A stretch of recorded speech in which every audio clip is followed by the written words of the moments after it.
Panama's ruling families were well rewarded for their support. U.S. military forces intervened on their behalf a dozen times between the declaration of Panamanian independence and 1968. However, that year, while I was still a Peace Corps volunteer in Ecuador, the course of Panamanian history suddenly changed. A coup overthrew Arnulfo Arias, the latest in the parade of dictators, and Omar Torrijos emerged as the head of state, although he had not actively participated in the coup. Torrijos was highly regarded by the Panamanian middle and lower classes. He himself had grown up in the rural city of Santiago, where his parents taught school. He had risen quickly through the ranks of the National Guard, Panama's primary military unit, and an institution that during the 1960s gained increasing support among the poor. Torrijos earned a reputation for listening to the dispossessed. He walked the streets of their shanty towns, held meetings in slums politicians didn't dare to enter, helped the unemployed find jobs, and often donated his own limited financial resources to families stricken by illness or tragedy. His love of life and his compassion for people reached even beyond Panama's borders. Torrijos was committed to turning his nation into a haven for fugitives from persecution, a place that would offer asylum to refugees from both sides of the political fence, from leftist opponents of Chile's Pinochet to right-wing anti-Castro guerrillas. Many people saw him as an agent of peace, a perception that earned him praise throughout the hemisphere. He also developed a reputation as a leader who was dedicated to resolving differences among the various factions that were tearing apart so many Latin American countries: Honduras, Guatemala, El Salvador, Nicaragua, Cuba, Colombia, Peru, Argentina, Chile, and Paraguay. His small nation of 2 million people served as a model of social reform and an inspiration for world leaders as diverse as the labor organizers who plotted the dismemberment of the Soviet Union and Islamic militants like Muammar Gaddafi of Libya. My first night in Panama, stopped at the traffic light, peering past the noisy windshield wipers, I was moved by this man smiling down at me from the billboard, handsome, charismatic, and courageous. I knew from my hours at the BPL that he stood behind his beliefs. For the first time in its history, Panama was not a puppet of Washington or of anyone else. Torrijos never succumbed to the temptations offered by Moscow or Beijing. He believed in social reform and in helping those born into poverty, but he did not advocate communism. Unlike Castro, Torrijos was determined to win freedom from the United States without forging alliances with the United States' enemies. I had stumbled across an article in some obscure journal in the BPL racks that praised Torrijos as a man who would alter the history of the Americas, reversing a long-term trend toward U.S. domination. The author cited, as his starting point, manifest destiny, the doctrine, popular with many Americans during the 1840s, that the conquest of North America was divinely ordained, that God, not men, had ordered the destruction of Indians, forests, and buffalo, the draining of swamps and the channeling of rivers, and the development of an economy that depends on the continuing exploitation of labor and natural resources. The article got me to thinking about my country's attitude toward the world. The Monroe Doctrine, originally enunciated by President James Monroe in 1823, was used to take manifest destiny a step further when, in the 1850s and 1860s, it was used to assert that the United States had special rights all over the hemisphere, including the right to invade any nation in Central or South America that refused to back U.S. policies. Teddy Roosevelt invoked the Monroe Doctrine to justify U.S. intervention in the Dominican Republic, in Venezuela, and during the liberation of Panama from Colombia. A string of subsequent U.S. presidents, most notably Taft, Wilson, and Franklin Roosevelt, relied on it to expand Washington's Pan-American activities through the end of World War II. Finally, during the latter half of the 20th century, the United States used the communist threat to justify expansion of this concept to countries around the globe, including Vietnam and Indonesia. Now, it seemed, one man was standing in Washington's way. I knew that he was not the first. Leaders like Castro and Allende had gone before him.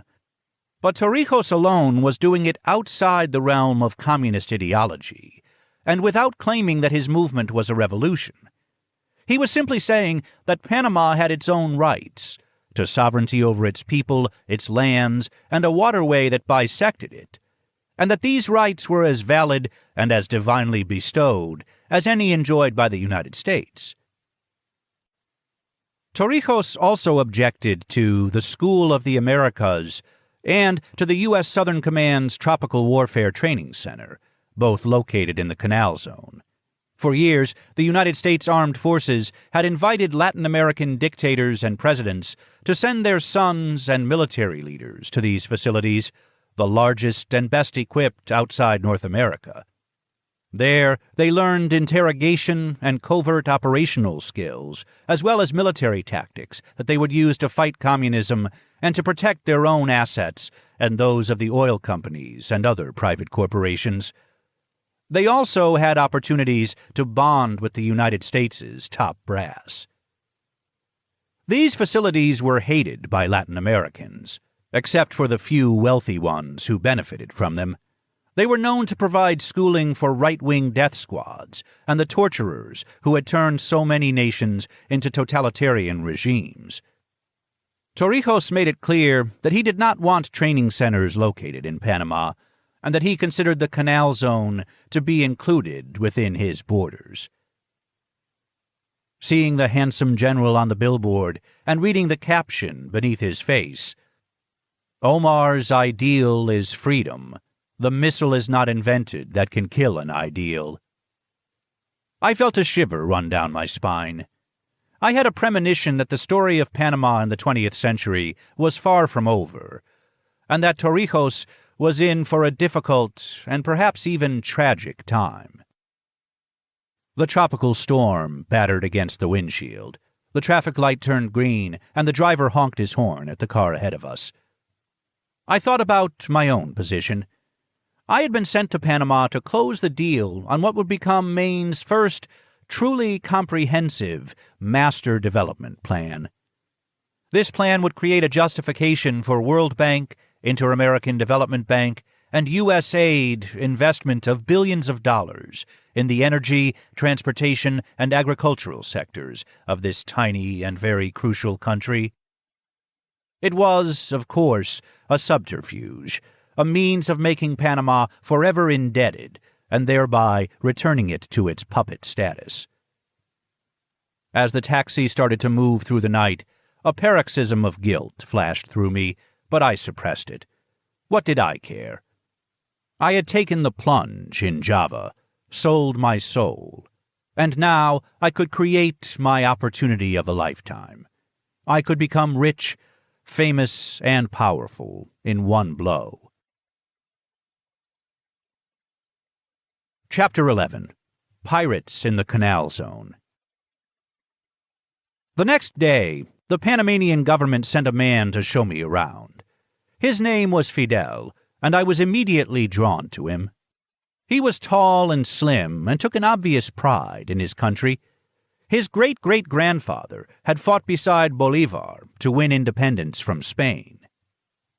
I told him I was related to Tom Paine, and was thrilled to learn that Fidel had read Common Sense in Spanish. He spoke English, but when he discovered I was fluent in the language of his country, he was overcome with emotion. "Many of your people live here for years and never bother to learn it," he said. Fidel took me on a drive through an impressively prosperous sector of his city, which he called the New Panama. As we passed modern glass and steel skyscrapers, he explained that Panama had more international banks than any other country south of the Rio Grande. "We're often called the Switzerland of the Americas," he said. "We ask very few questions of our clients." Late in the afternoon, with the sun sliding toward the Pacific, we headed out on an avenue that followed the contours of the bay. A long line of ships was anchored there. I asked Fidel whether there was a problem with the canal. "It's always like this," he replied with a laugh. "Lines of them waiting their turn. Half the traffic is coming from or going to Japan, more even than the United States." I confessed that this was news to me. "I'm not surprised," he said. "North Americans don't know much about the rest of the world." We stopped at a beautiful park in which bougainvillea crept over ancient ruins. A sign proclaimed that this was a fort built to protect the city against marauding English pirates. A family was setting up for an evening picnic, a father, mother, son, and daughter, and an elderly man who I assumed was the children's grandfather.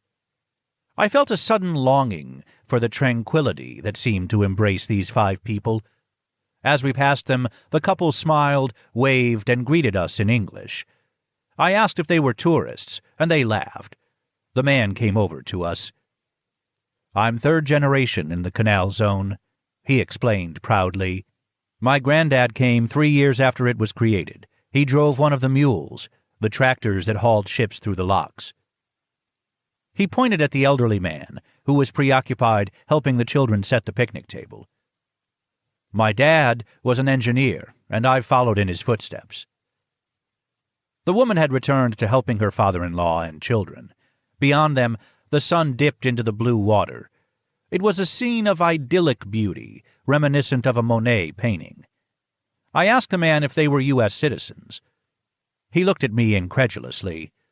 "Of course. The Canal Zone is U.S. territory." The boy ran up to tell his father that dinner was ready. "Will your son be the 4th generation?" The man brought his hands together in a sign of prayer, and raised them toward the sky. "I pray to the good Lord every day that he may have that opportunity. Living in the zone is a wonderful life." Then he lowered his hands and stared directly at Fidel. "I just hope we can hold on to her for another 50 years. That despot Torrijos is making a lot of waves, a dangerous man." A sudden urge gripped me, and I said to him in Spanish, "Adios. I hope you and your family have a good time here, and learn lots about Panama's culture." He gave me a disgusted look. "I don't speak their language," he said. Then he turned abruptly and headed toward his family and the picnic. Fidel stepped close to me, placed an arm around my shoulders, and squeezed tightly. "Thank you," he said. Back in the city, Fidel drove us through an area he described as a slum. "Not our worst," he said, "but you'll get the flavor." Wooden shacks and ditches filled with standing water lined the street. The frail homes, suggesting dilapidated boats, scuttled in a cesspool. The smell of rot and sewage filled our car, as children with distended bellies ran alongside. When we slowed, they congregated at my side, calling me uncle and begging for money. It reminded me of Jakarta. Graffiti covered many of the walls. There were a few of the usual hearts with couples' names scrawled inside, but most of the graffiti were slogans expressing hatred of the United States. "Go home, gringo." "Stop shitting in our canal." "Uncle Sam, slave master." And "Tell Nixon that Panama is not Vietnam." The one that chilled my heart the most, however, read, "Death for freedom is the way to Christ." Scattered among these were posters of Omar Torrijos. "Now, the other side," Fidel said. "I've got official papers and you're a U.S. citizen, so we can go." Beneath a magenta sky, he drove us into the Canal Zone. As prepared as I thought I was, it was not enough. I could hardly believe the opulence of the place. Huge white buildings, manicured lawns, plush homes, golf courses, stores, and theaters. "The facts," he said. "Everything in here is U.S. property. All the businesses, the supermarkets, barbershops, beauty salons, restaurants, all of them. are exempt from Panamanian laws and taxes. There are 7 18-hole golf courses, U.S. post offices scattered conveniently around, U.S. courts of law and schools. It truly is a country within a country. What an affront. Fidel peered at me, as though making a quick assessment. Yes, he agreed. That's a pretty good word for it. Over there, he pointed back toward the city, income per capita is less than $1,000 a year, and unemployment rates are 30%. Of course, in the little shanty town we just visited, no one makes close to $1,000, and hardly anyone has a job. What's being done? He turned and gave me a look that seemed to change from anger to sadness. What can we do? He shook his head. I don't know, but I'll say this, Torrijos is trying. I think it may be the death of him, but he sure as hell is giving it all he's got. He's a man who'll go down fighting for his people. As we headed out of the canal zone, Fidel smiled. You like to dance? Without waiting for me to reply, he said, Let's get some dinner, and then I'll show you yet another side of Panama. Chapter 12. Soldiers and Prostitutes. After a juicy steak and a cold beer, we left the restaurant and drove down a dark street. Fidel advised me never to walk in this area. When you come here, take a cab right to the front door. He pointed. Just there, beyond the fence, is the canal zone. He drove on until we arrived at a vacant lot filled with cars. He found an empty spot and parked. An old man hobbled up to us. Fidel got out and patted him on the back. Then he ran his hand lovingly across the fender of his car. Take good care of her. She's my lady. He handed the man a bill. We took a short footpath out of the parking lot and suddenly found ourselves on a street flooded with flashing neon lights. 2 boys raced past, pointing sticks at each other and making the sounds of men shooting guns.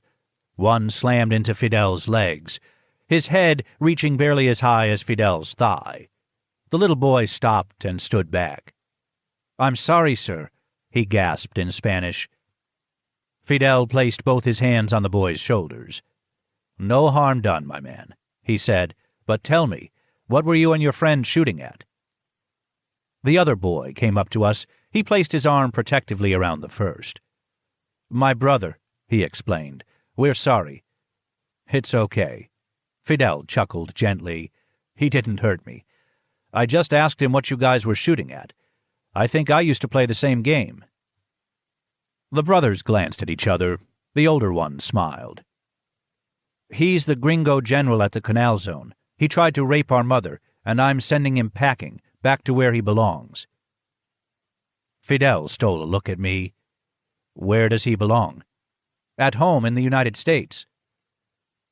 Does your mother work here? Over there. Both boys pointed proudly at a neon light down the street. Bartender. Go on, then. Fidel handed them each a coin. But be careful. Stay in the lights. Oh, yes, sir. Thank you. They raced off. As we walked on, Fidel explained that Panamanian women were prohibited by law from prostitution. They can tend bar and dance, but cannot sell their bodies. That's left to the imports. We stepped inside the bar and were blasted with a popular American song. My eyes and ears took a moment to adjust. A couple of burly U.S. soldiers stood near the door. Bands around their uniformed arms identified them as MPs. Fidel led me along a bar, and then I saw the stage. 3 young women were dancing there, entirely naked except for their heads. One wore a sailor's cap, another a green beret, and the third a cowboy hat. They had spectacular figures and were laughing. They seemed to be playing a game with one another, as though dancing in a competition. The music, the way they danced, the stage, it could have been a disco in Boston, except that they were naked. We pushed our way through a group of young English-speaking men. Although they wore T-shirts and blue jeans, Their crew cuts gave them away as soldiers from the Canal Zone's military base. Fidel tapped a waitress on the shoulder.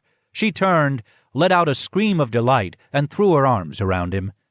The group of young men watched this intently, glancing at one another with disapproval. I wondered if they thought manifest destiny included this Panamanian woman. The waitress led us to a corner. From somewhere, she produced a small table and 2 chairs. As we settled in, Fidel exchanged greetings in Spanish with 2 men at a table beside ours. Unlike the soldiers, they wore printed short-sleeved shirts and creased slacks. The waitress returned with a couple of Balboa beers, and Fidel patted her on the rump as she turned to leave. She smiled and threw him a kiss. I glanced around and was relieved to discover that the young men at the bar were no longer watching us. They were focused on the dancers. The majority of the patrons were English-speaking soldiers, but there were others, like the 2 beside us, who obviously were Panamanians. They stood out because their hair would not have passed inspection, and because they did not wear T-shirts and jeans.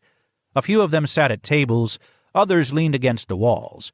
They seemed to be highly alert, like border collies, guarding flocks of sheep. Women roamed the tables. They moved constantly, sitting on laps, shouting to the waitresses, dancing, swirling, singing, taking turns on the stage. They wore tight skirts, T-shirts, jeans, clinging dresses, high heels. One was dressed in a Victorian gown and veil. Another wore only a bikini. It was obvious that only the most beautiful could survive here. I marveled at the numbers who made their way to Panama, and wondered at the desperation that had driven them to this. "All from other countries?" I shouted to Fidel above the music. He nodded.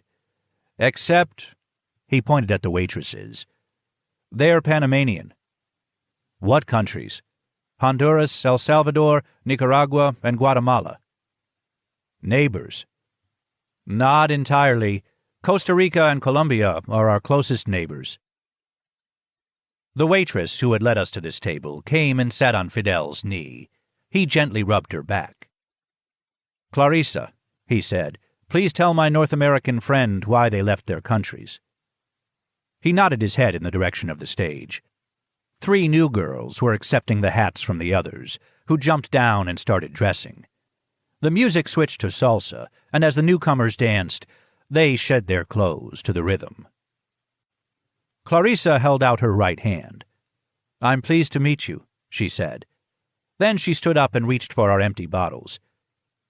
"In answer to Fidel's question, these girls come here to escape brutality. I'll bring a couple more Balboas." After she left, I turned to Fidel. "Come on," I said. "They're here for U.S. dollars." "True, but why so many from the countries where fascist dictators rule?" I glanced back at the stage. The 3 of them were giggling and throwing the sailor's cap around like a ball. I looked Fidel in the eye. "You're not kidding, are you?" "No," he said seriously. "I wish I were. Most of these girls have lost their families, fathers, brothers, husbands, boyfriends. They grew up with torture and death. Dancing and prostitution don't seem all that bad to them. They can make a lot of money here, then start fresh somewhere, buy a little shop, open a cafe."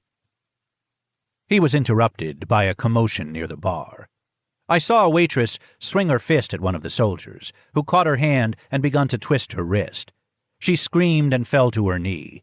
He laughed and shouted to his buddies. They all laughed. She tried to hit him with her free hand. He twisted harder. Her face contorted with pain. The MPs remained by the door, watching calmly. Fidel jumped to his feet and started toward the bar.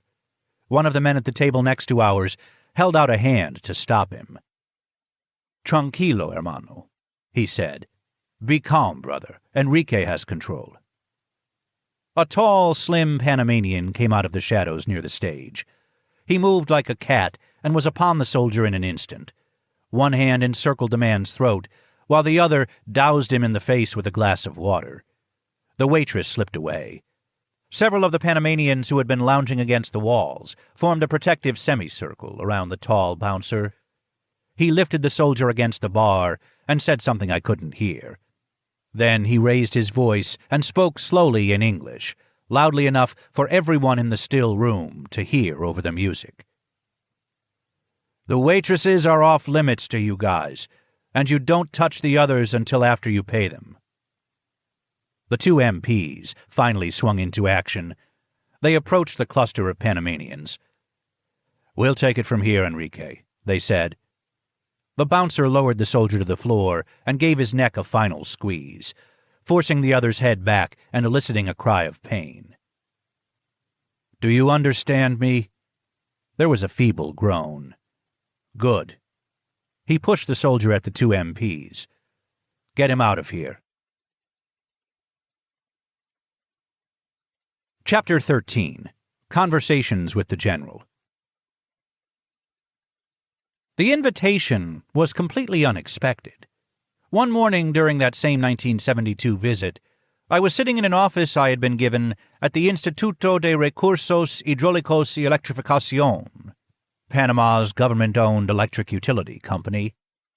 I was poring over a sheet of statistics when a man knocked gently on the frame of my open door. I invited him in, pleased with any excuse to take my attention off the numbers. He announced himself as the General's chauffeur, and said he had come to take me to one of the General's bungalows. An hour later, I was sitting across the table from General Omar Torrijos. He was dressed casually, in typical Panamanian style, khaki slacks and a short-sleeved shirt buttoned down the front, light blue with a delicate green pattern. He was tall, fit, and handsome. He seemed amazingly relaxed for a man with his responsibilities. A lock of dark hair fell over his prominent forehead. He asked me about my recent travels to Indonesia, Guatemala, and Iran. The three countries fascinated him, but he seemed especially intrigued with Iran's king, Shah Mohammad Reza Pahlavi. The Shah had come to power in 1941, after the British and Soviets overthrew his father, whom they accused of collaborating with Hitler.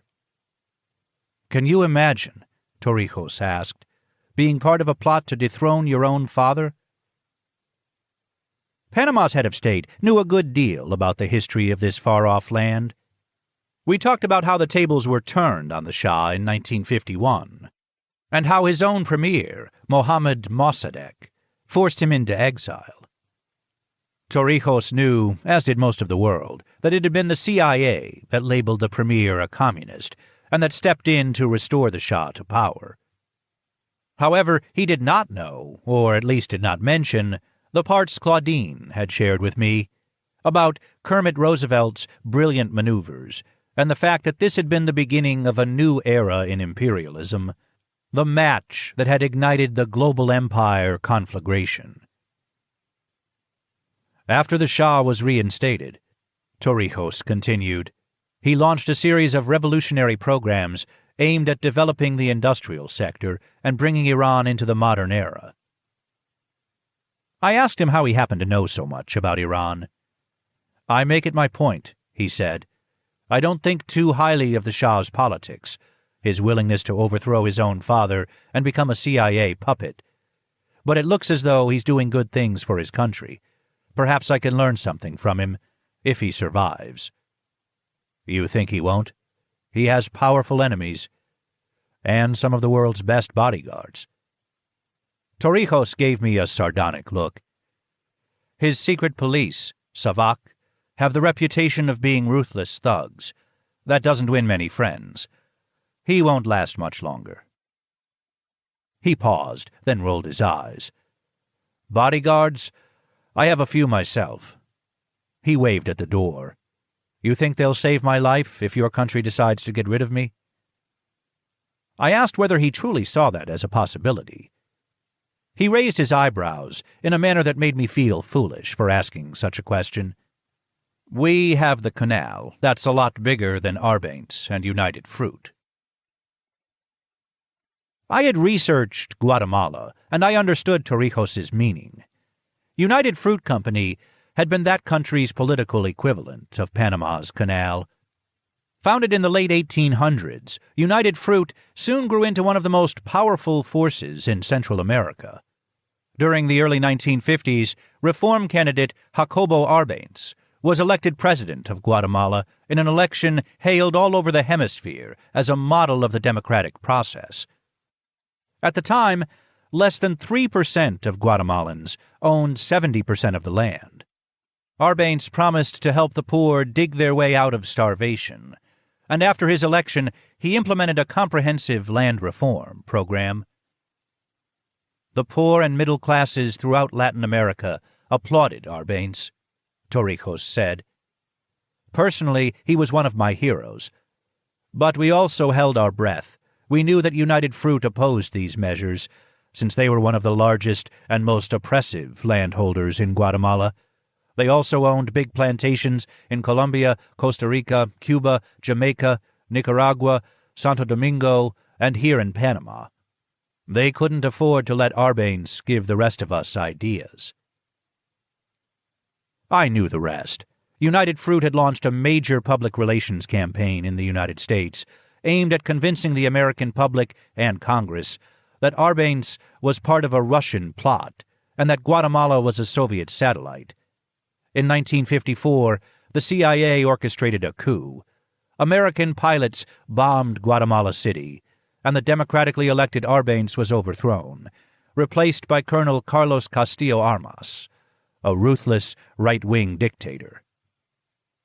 The new government owed everything to United Fruit.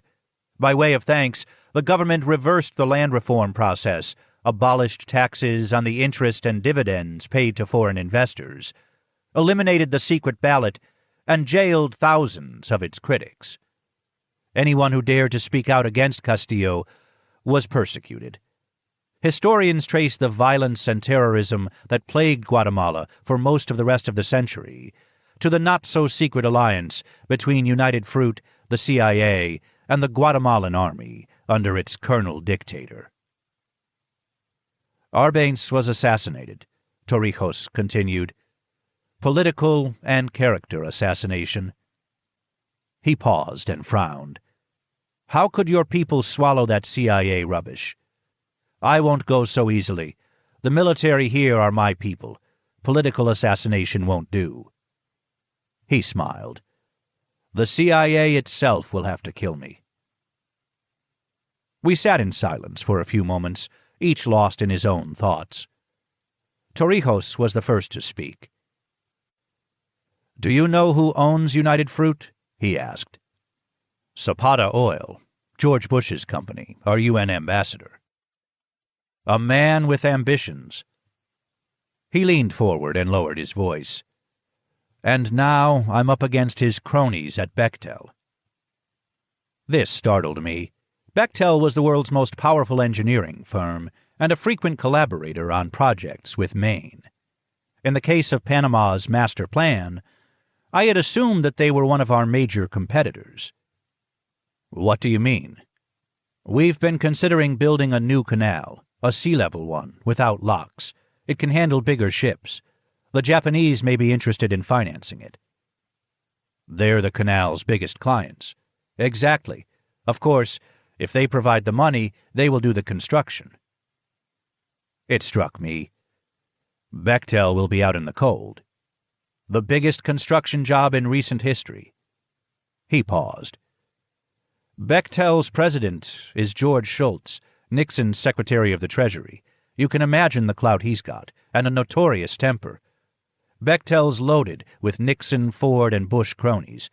I've been told that the Bechtel family pulls the strings of the Republican Party.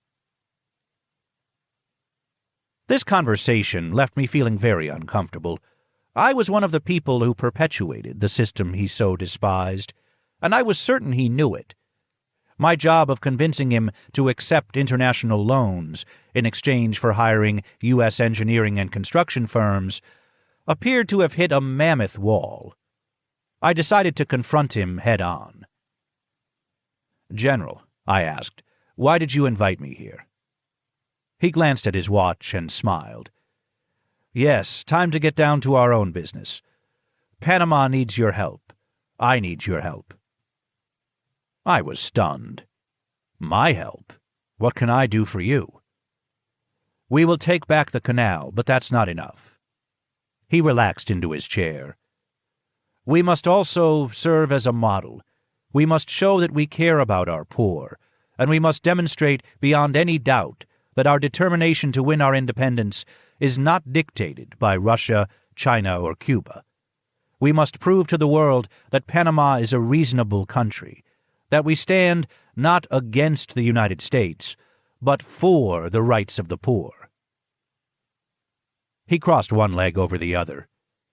In order to do that, we need to build up an economic base that is like none in this hemisphere. Electricity, yes, but electricity that reaches the poorest of our poor and is subsidized. The same for transportation and communications, and especially for agriculture. Doing that will take money, your money, the World Bank, and the Inter-American Development Bank. Once again, he leaned forward. His eyes held mine. I understand that your company wants more work, and usually gets it by inflating the size of projects, wider highways, bigger power plants, deeper harbors. This time is different, though. Give me what's best for my people, and I'll give you all the work you want. What he proposed was totally unexpected, and it both shocked and excited me. It certainly defied all I had learned at Maine. Surely he knew that the foreign aid game was a sham. He had to know. It existed to make him rich and to shackle his country with debt. It was there so Panama would be forever obligated to the United States and the corporatocracy. It was there to keep Latin America on the path of manifest destiny, and forever subservient to Washington and Wall Street.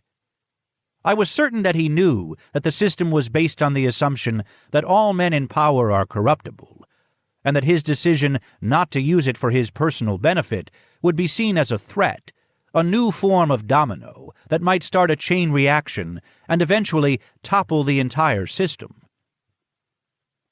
I looked across the coffee table at this man who certainly understood that because of the canal he enjoyed a very special and unique power, and that it placed him in a particularly precarious position. He had to be careful. He already had established himself as a leader among LDC leaders. If he, like his hero Arbanes, was determined to take a stand, the world would be watching. How would the system react? More specifically, how would the U.S. government react?